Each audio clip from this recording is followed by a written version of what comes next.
And look, Pat and Jelly was the star of this match. And Pat, he got RKO'd for his helping. And look, Cody won. Cody was doing some heelish things in this match. And I just feel like all of this was for nothing. I would be goddamned if I went to night one. When I tell you guys, I would have been trying to get my money back because I'm not happy with the service. Okay, that's how real it would be for me. This night could have kept it. This is a glorified SmackDown. Okay, SmackDown and a little bit of Raw mixed in there. Because this was abysmal. Whoever likes night one, hey, my hat's off to you. Maybe I'm looking at it through different eyes. Y'all know I don't judge nobody for what they like, but this was not a good WrestleMania. If I'm correct. Now, hopefully night two can deliver. And my rationale here. So I think most of y'all know. If you don't know, so well, it used to be like 2 or 3 times a week. I've narrowed it down to 1 time a week now just because my DJ schedule, but I host trivia. Right now, it's 1 night a week at a local brewery, and I used to do trivia, fucking karaoke and all that shit. Now I've just narrowed it down to 1 night that I do that for some extra money. Anyway, it was a question. The category was I think it was puzzles, and it said, "What has teeth but does not bite?" Not cannot, does not bite. I guess you said cannot. Either way you ask it, I don't think it matters. But what has teeth and can't bite?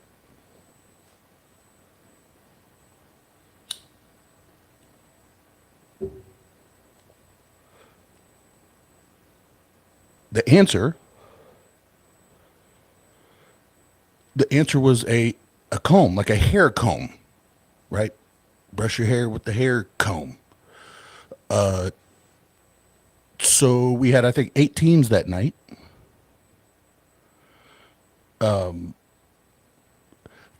Feelings, nothing but feelings.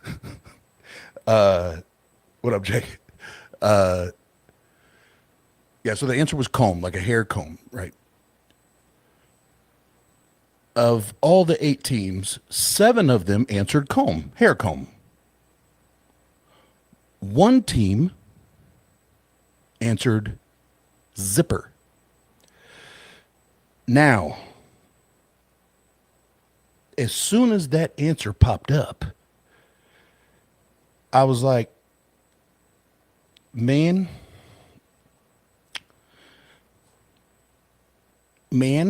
if you are a person that has a penis, if you've even for a brief millitrillion of a second got any part of your penis caught in a zipper, we, all of us can attest, them motherfuckers, zippers fucking bite hard.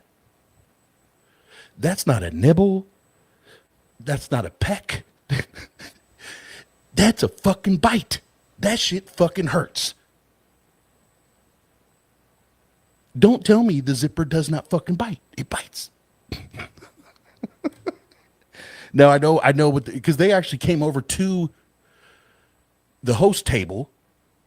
They came over to the host table where I'm at and was like, well, I Googled it, and Google says that zippers don't bite. And that's where I was like, well, don't and can't, I think are important here. Like, are they like,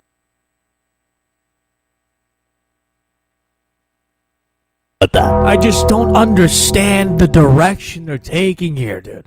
Okay, it just seemed like the whole night was tailored and geared for cheap pop moments. Okay, Jacob Fatu and Drew McIntyre just getting disrespected the whole time. These guys putting their bodies on the line, and what happens? All right, they get zero pop. Speaking about disrespect, okay, Drew McIntyre is done.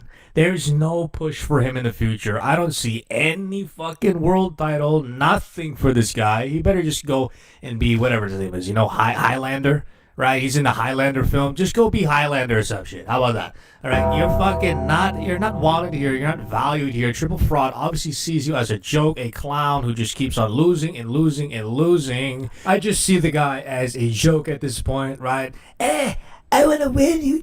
I wanna hurt you, Jacob. The fuck out of here, dude. Okay, you're clearly not going to win against Jacob. You're clearly not going to get another world title run, all right? Just get your ass to the back of the line because Triple Fraud does not like you, all right? Anyways, moving on. Yeah, these two dressed up like very questionable members of a group, all right? Fucking Nikki Gunbella, they come out, boom. Soraya Page comes out, all right? When I was 12 years old, I may or may not have...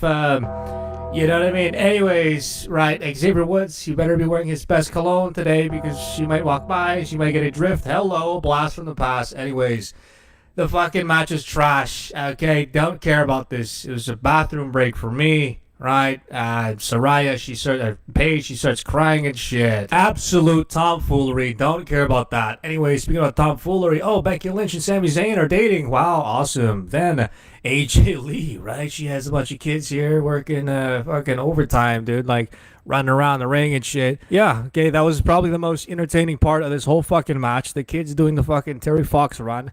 These motherfuckers, okay, they have a decent match. The ending was fucking dog shit, okay? AJ Lee, she sold it well, but again, narrative-wise, it doesn't make any sense. Moving on, Seth Rollins and Gunther, again, what do we expect, okay? A good match. However, the fucking storyline, dog.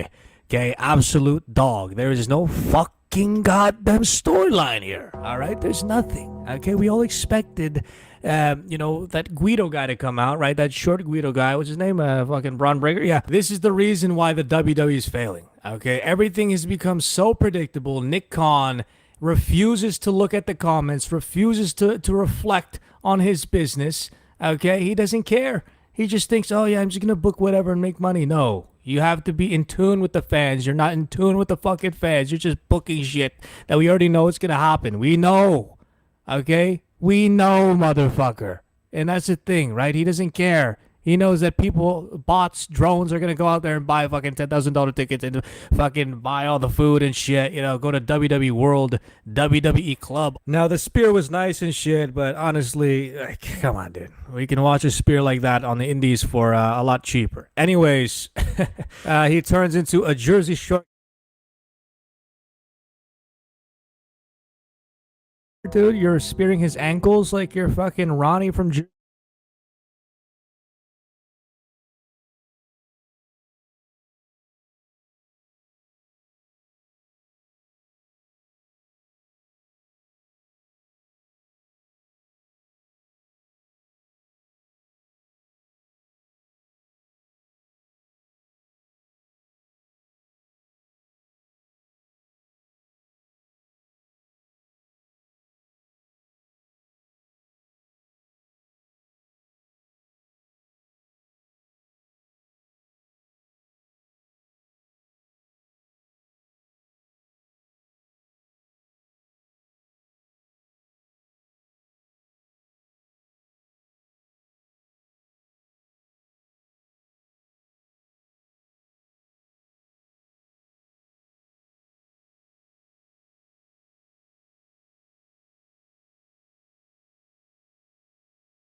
Whoa, whoa, whoa, whoa, whoa, whoa. Why is his entrance like the most ignorant, fucking obnoxious entrance of all time? He has like some fucking sports camp type of entrance. You know what I mean? You know those like sports camp fucking vignettes that they try to promote to your ass to try to buy the bigger package. Oh yeah, your kids can learn how to bike and your kids can learn how to play soccer better. Such an amazing environment. The fuck out of here, Pat. Anyways, Cody Rhodes, he has this entrance here, pretty cool. He shows the eras of Cody Rhodes, right? The no knee pad wearing DDT having Cody Rhodes, right? You have Stardust, the jobber, and then we have this jobber, okay, fucking in gold, the American jobber. How about that? When I saw his kid in Brandy, I thought to myself, dude, if Randy doesn't punt Brandy right here, it's over. Okay, they have lost all creative integrity. They don't know what the fuck they're doing.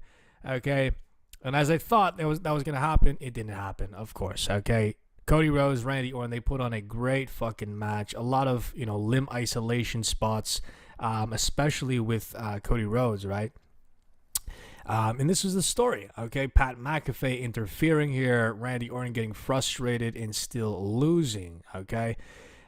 This was like a changing of the guard, almost like Cody Rhodes becoming Randy Orton, stealing his moves and shit. Again, limb isolation. Randy Orton, his arm, or was it his arm or back that was hurting? Basically, he was fucking banged up the whole match, okay, with an injury, right, fake injury. Cody Rhodes is taking advantage of it, right, showing that he has that killer instinct, okay. Again, that theme of killer instinct. Randy Orton, he was split open right here. And what happens? Cody Rhodes, he takes advantage, okay? He doesn't press brake. No, he puts his foot on that gas all the way, baby. Destroying him, okay? Again, mimicking his moves. Randy Orton, he tries to crossroads him. Boom, he hits him with the crossroads, tries to pin him. Doesn't work, okay? Randy Orton here sold it perfectly. This is the reason why he's the greatest wrestler of all time, honestly. Okay, it's not about the flips. It's just his understanding of, you know what I mean, how to sell certain things, to tell the story in a single frame, you know what I mean? Anyways, basically Cody Rhodes takes advantage right here. He shows that he has the killer instinct, hits him with a low blow. Pat McAfee, he comes out, right? Tries to help Randy Orton. What happens? Boom, RKO. Thank you, Randy. Thank you. Okay, we all wanted to see that. Boom, Cody Rhodes, he takes advantage, though. As his back's turned, hits him with the crossroads. 1, 2, 3. He retains, but Randy Orton, what does he do? Boom, he fucking hits him with the belt, and as he backs up, we all saw this coming. The punt. Okay, Cody Rhodes is gonna fucking go film Street Fighter. It's just very anticlimactic, honestly. Paul Levesque, what the fuck are you doing? The fact that Randy Orton just randomly turns on Pat McAfee after hanging out in his Ram truck for fucking 3 weeks, right? Hanging out with Pat. Oh yeah, so we just want to check, make sure I'm getting the business, video and right? the audio. That stupid ass face he does. What was the point of that? What was the point of hanging out with Pat McAfee, giving him all that airtime just for him to get fucking cut off like this? That airtime, that precious airtime, could have gone to people like fucking, I don't know, Javon, Trick Williams. You know what I'm saying? Maybe even fucking Chad Gable, right? People who take bumps after bump after bump after bump after bump, year after year, waiting for their shot, injury after injury. It could have gone to them. You see, and that's the thing, right? I empathize with the wrestler because, again, Pat McAfee is just some celebrity succubus. You know what I mean? He's going to come in here, right? He's going to get people to his podcast. Oh, yeah, the best in the business. Oh, yeah, I'm going to save the business. No, you're not. You're here to take and extract from the fucking business, my guy. Okay? You don't know shit about fucking Johnny Nitro, right? You don't know shit about a Deuce and Domino. Anyways, okay, the whole fucking event was dog shit, dude. Saraya coming out, right? Just, I pray for Xavier Woods. I know that motherfucker is back there hiding. He's hiding back there. He's like, oh shit, fucking blast from the past. Awkward. You know what I'm saying? Does Xavier Woods even have a family? You know what I'm saying? Is he like, is he locked in or is he still exploring? Because if he's still exploring, Not a good sign. Saraya might be willing to, you know what I mean, explore it with you. Anyways, guys, the whole show was dog shit, honestly. Okay? Like, what was more entertaining is me waiting for my fucking pizza. Okay? And the chat said it themselves.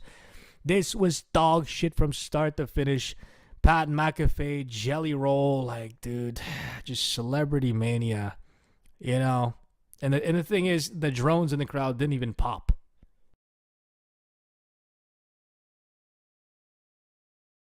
Man, I don't know what we're watching anymore. This is not WWE. This is not the WWE that we all grew up with.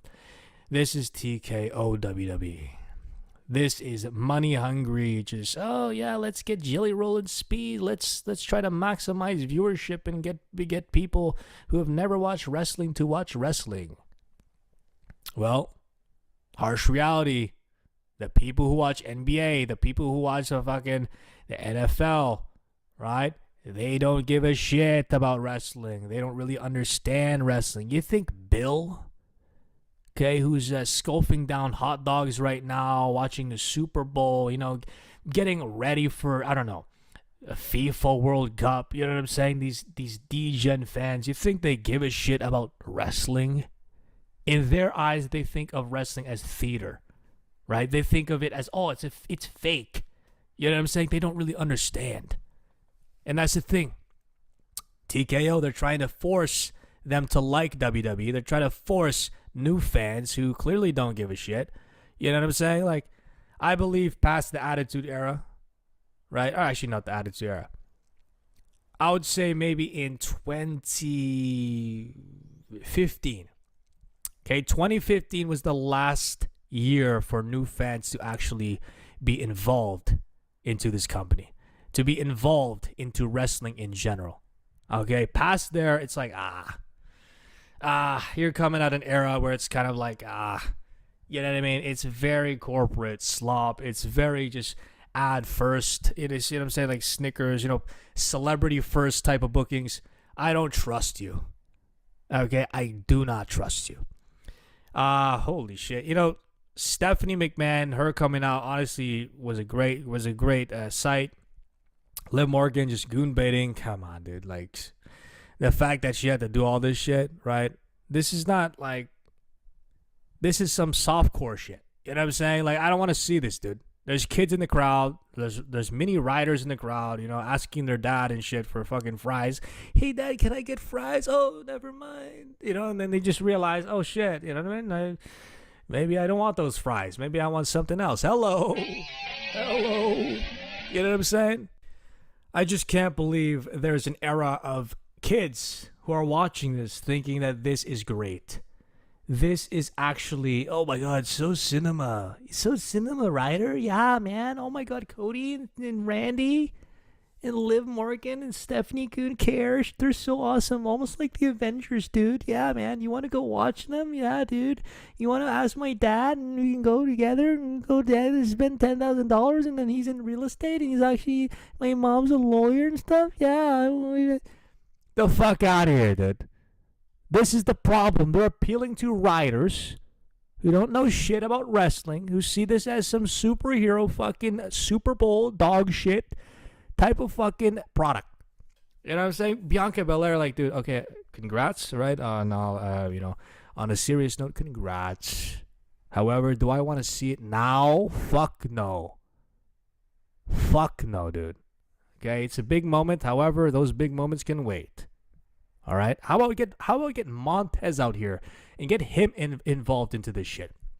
You know what I'm saying? He should have been giving that speech, not John Cena. It's fucking weird as hell, you know? Like, what happened to Montez? This guy has a big belly and shit. He's he's tag teaming with the other guy, right? Man. What are we watching, guys? Honestly, I'm sick and tired of watching this fucking show, expecting that something good's gonna happen. Okay? The Rock, okay? John Cena maybe being involved physically into a match. None of that shit happened. All right? All these fantasies we thought of, this is why I don't do it anymore. I don't think in the sense of, like, oh my God, it's going to be so good. Oh my God, there's going to be an awesome, great surprise. Awesome, yeah. No. No, I know what the fuck's gonna happen. There's gonna be Jelly Roll. There's gonna be Pat McAfee, Tom Brady, all these guys speak. You know what I'm saying? Cameron. These celebrity brain rot fucking succubus people who just come into the industry and leave. They don't take their bumps. They don't pay their dues. They don't fucking nothing, dude. The worst WrestleMania of all time, honestly. And trust me, I've sat through some dog shit ass WrestleManias with Brodus Clay, Tensai, right? Real ones know Brodus Clay and Tensai. If you don't know them, oh yeah, you haven't been sitting through the dog shit long enough. Okay. Anyways, let me know what you guys think in the comments. Give this event a rating out of 10. 1 out of 10 for me. Okay, the only good thing was Randy Orton punting Cody Rhodes. However, it was done a little too late. Okay, not only that, but it wasn't done in the way that I wanted it done. You know, I believe they could have, used that moment, right, to kind of show Cody Rhodes, show the fans how bad Randy Orton is. But could be as a heel, right? Maybe pulling Brandy, right, into the ring. Pulling his daughter into the ring, sitting his daughter right beside Cody Rhodes, right? As Cody Rhodes is crawling to his daughter, boom, punt. You know what I'm saying? There needs to be that surreal visual of Randy Orton being so fucking evil. You know what I'm saying? That picture, that frame needs to be monumental. Him just punting Cody Rhodes in 2026 doesn't work. Maybe in 2012, oh yeah, it's gonna work. Okay, him punting Mason Ryan in the Nexus, oh yeah, it's cool, right? It's nostalgia.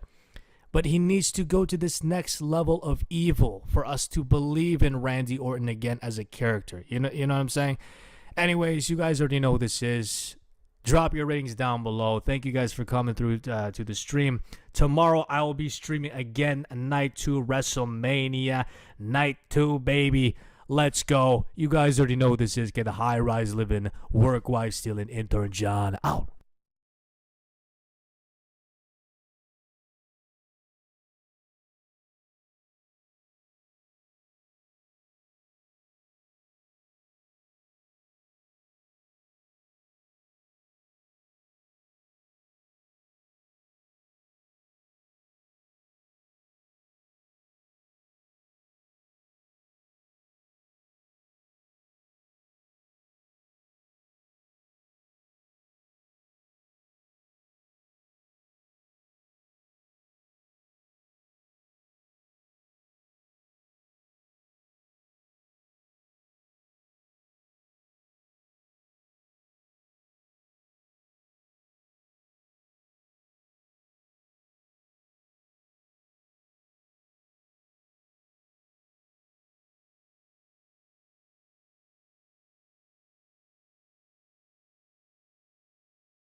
WrestleMania 42, Night 1 is in the book, so let's do a review. What did I think about it? Honestly, not much. It was a very forgettable, by-the-numbers WrestleMania. Check. Except the main event. The main event, for a moment, looked like it was going to be amazing and awesome. Cody Rhodes was wiping the blood of Randy on his chest, and then they decided to just go the complete lame and confusing route. Like, they booked that main event almost perfectly right up until like the last 5 minutes, and then it became an utter train wreck. The most exciting and unpredictable thing of the show was when Bianca Belair came out and announced she was pregnant. Like, honestly, that was the best part of WrestleMania. Like, oh my goodness. Montez Ford, you are now a heel in my book, because I was looking forward to Bianca Belair coming back. In all seriousness, congratulations, both of you, but I don't want to go another year without Bianca. Anyways, let's start off with the first matchup after we talk about this belt on my shoulder. Randy Orton didn't win it, but you can, boys and girls. I'm going to give it away next Saturday, actually. Next Saturday, I'm going to pick a winner. All you got to do is comment below and be a subscriber to the channel, and you can win this belt on my shoulder. Going to pick it at a live stream to celebrate me getting 20,000 subscribers on this channel. But bonus, this, like, if you don't win the 20,000 giveaway, this is also eligible. Your comment is also eligible for the 30,000 giveaway. I'm going to give away a belt every 10,000 subscribers on my quest to quit my day job, people. So please help me out, subscribe, and comment. You can win this, not a toy, but a replica belt. You can win it. Yes, it could be yours. And yeah, let's talk about it. We open up WrestleMania with I Show Speed and the Usos. I think they went back to the It's Just Us just us.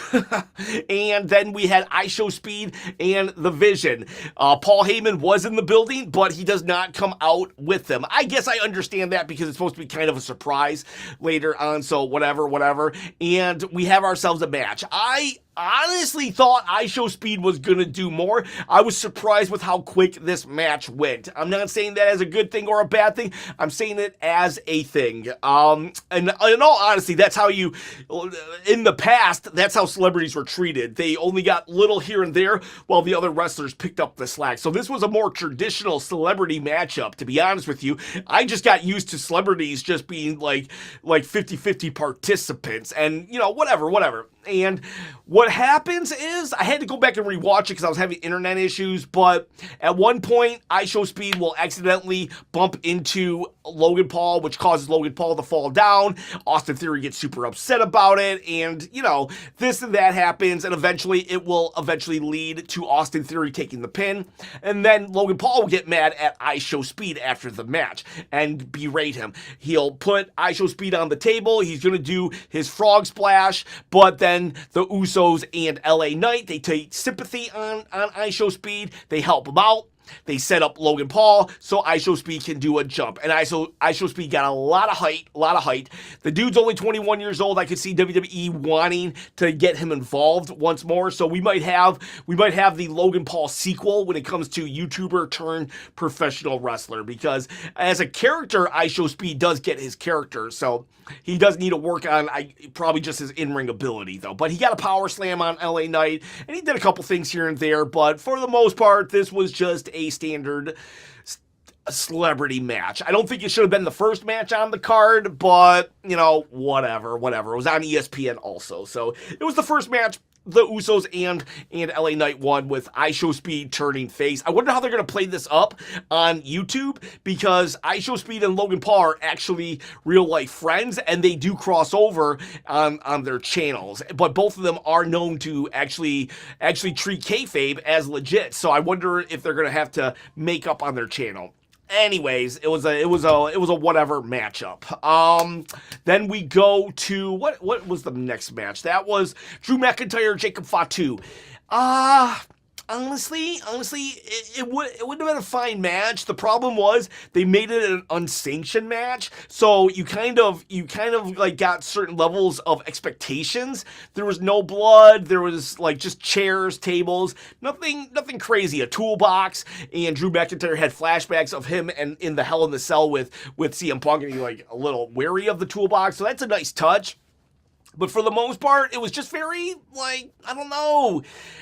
Again, you kind of just had bigger expectations. They were going to be, you thought they'd be fighting all over the arena and stuff like that. I think they should have just made it a regular match if they weren't going to make it a crazy match. It needed to be a violent match, and it was just kind of like, I mean, he went through a table, but just a match before, I mean, IShowSpeed put Logan Paul through a table. So it's like, okay, Drew, you got put through a table too.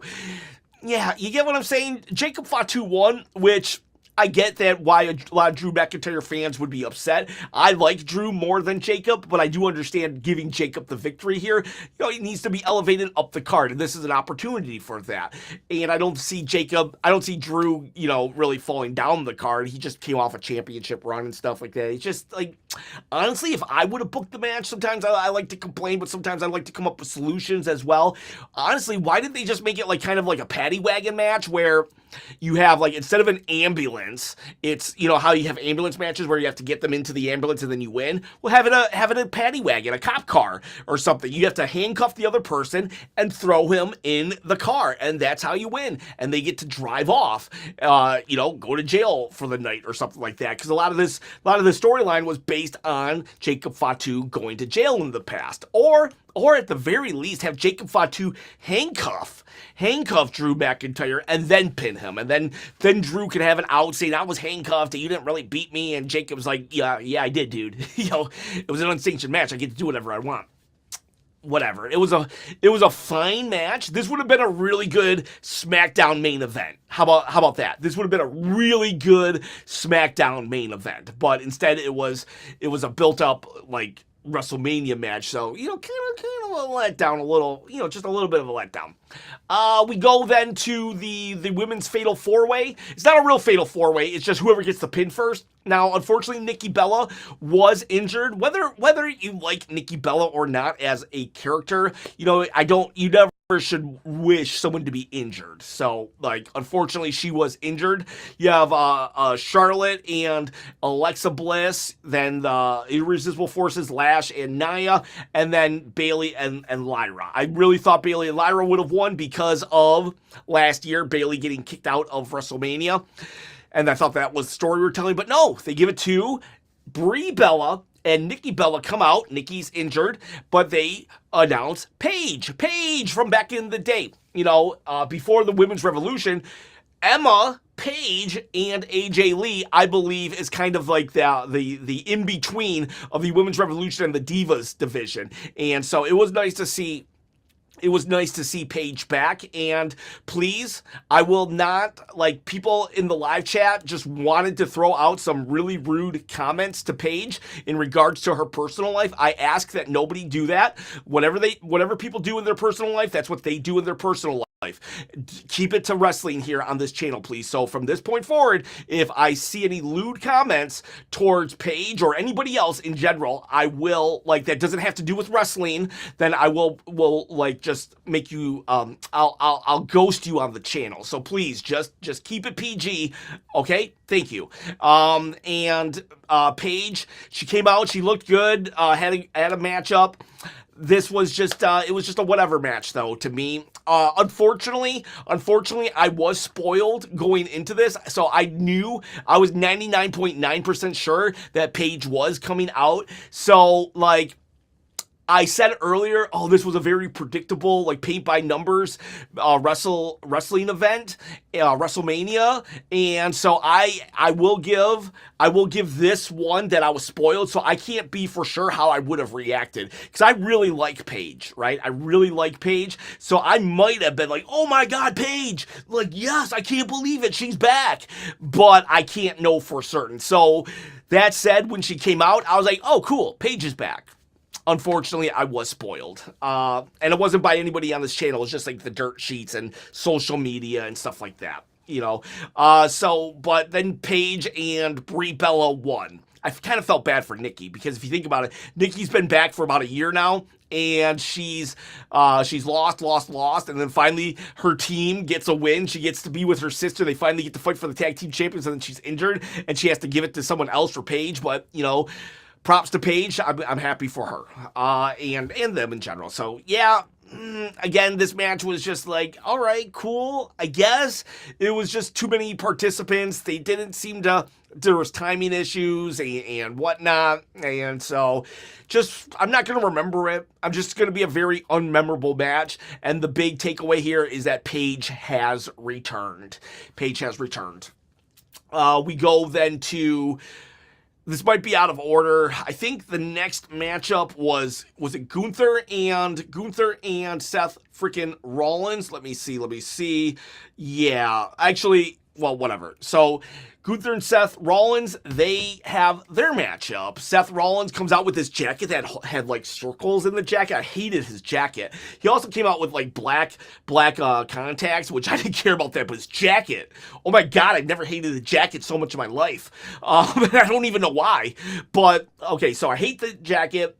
Gunther, they wrestle, and it's a decent match. You kind of knew you were going to get a match. This one, the build sucked for this match, but they did the best they could. So this one is one of the few you get a pass, and you're just going to get yourselves a matchup. Eventually, Braun Breaker is going to spear Seth Rollins out of nowhere.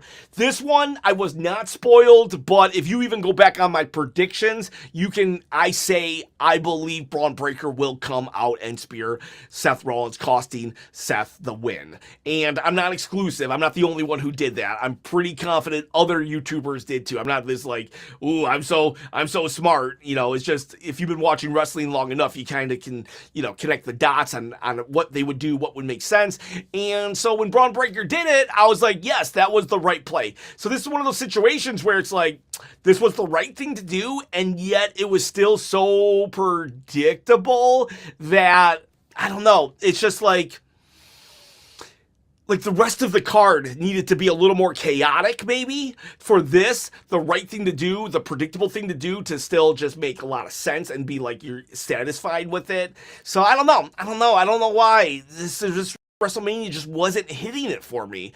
And I tried really, really hard. I drank a lot of Red Bulls even. I'm trying to pump caffeine in my system so I can be like, yeah, woo! I love this. But it's like, I'm still drinking the caffeine. This is number 5, by the way. And it's like, it was fine. It was a good match. And this was kind of like a Shinsuke AJ Styles type of matchup here, where you're like, ooh, this could be like this could be Randy Savage, Dragon Steamboat levels of excellence. And so when anything falls a little below that, you're like, yeah, it didn't live up to the hype. And I think that's what we did with this. Like, we're like, ooh, the best technical wrestlers. And I did enjoy the match. And I agreed with the outcome. It's just, I don't know. The rest of the WrestleMania just being kind of lackluster or low energy kind of made me feel a little low energy here too. So this was more of a victim of everything else. This match was a victim of circumstances, being it no time to build the storyline, to the fact that everything else was kind of like, there just weren't a lot of stakes involved in this match. And I'm not talking ribeyes, but if we were, medium rare, potato, broccoli, some bacon bits on that potato with sour cream, cheese, and butter. Sorry. I'm hungry. And then, so that match happened. Then our final match, Becky Lynch and AJ Lee. Becky Lynch is now a 3-time champion and also the best in the world. That's not just me saying it, folks. That's Sports Illustrated. That's also Bleacher Report. And that is WrestleChop also saying that Becky is the best in the world. AJ comes out with a bunch of skipping kids. Let it be known, if you bring kids to your entrance, you will lose. Triple H just does not like kids, because John Cena had a bunch of Make-A-Wish kids come out and he lost twice. Brock Lesnar and Gunther. I'm not sure if it was with Gunther, but definitely Brock Lesnar. But yeah, AJ Lee, excuse me, lost to Becky Lynch. This was their fourth matchup, and it was kind of a good sequence. They played off the turnbuckle being exposed and Jessica Carr being always constantly a thorn in Becky Lynch's side, and you know, good stuff. I think this one suffered from the fact that this was a 7-month feud where they've already had 3 matches, and last month, 2 months ago, we had a WrestleMania or Becky lost the title to her at Elimination Chamber. It's almost like every match is like, it was good, but there's an asterisk with everything. The Chicken Fatu and Drew, that was good, but not violent enough. This was good, but they just had this match, or whatever.